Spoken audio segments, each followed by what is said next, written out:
Yo tout le monde, c'est KaiToys et aujourd'hui j'ai envie de vous parler de ce jeu. Beaucoup d'entre vous l'auront sûrement reconnu, je parle bien évidemment de l'héritage de Goku 2 sur Game Boy Advance. Donc ce jeu il est sorti en 2003, donc aux États-Unis et aussi par chez nous, mais il est sorti en 2004 au Japon, donc c'est assez rare d'avoir un jeu qui sort d'abord chez nous et ensuite chez eux. Alors c'est un jeu qui est développé par Webfoot et qui est édité par Infogrames. Les mers dévoreront nos âmes. Infogrames.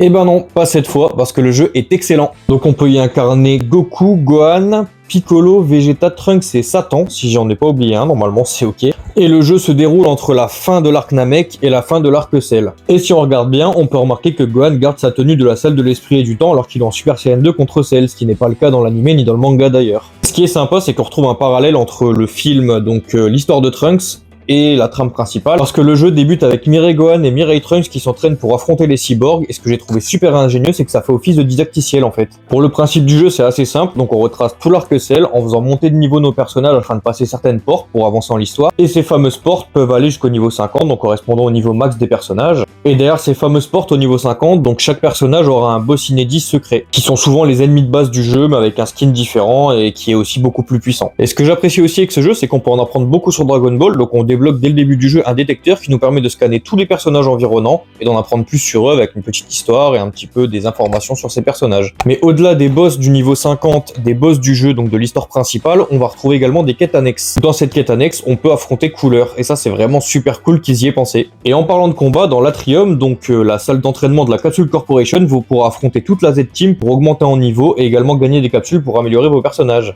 Et ce que j'ai aussi apprécié avec ce jeu, c'est qu'ils n'ont pas hésité à créer des boss inédits pour le jeu, donc pour l'occasion, qui sortent un peu de la trame principale. Donc on peut affronter le loup d'un scientifique, on peut affronter le roi Triceratops dans sa jungle, et ça j'ai trouvé ça original et plutôt sympathique pour le coup. Autre chose aussi, c'est que quand on débloque le niveau 50 sur tous les personnages, on a accès à une fin secrète, donc c'est avec Monsieur Satan, on ouvre une porte dans la capitale de l'Ouest et ça nous donne du coup une fin spéciale. Et donc du coup dans cette fin secrète, on retrouve Trunks qui rejoint son époque afin de battre Cell et de faire régner la paix.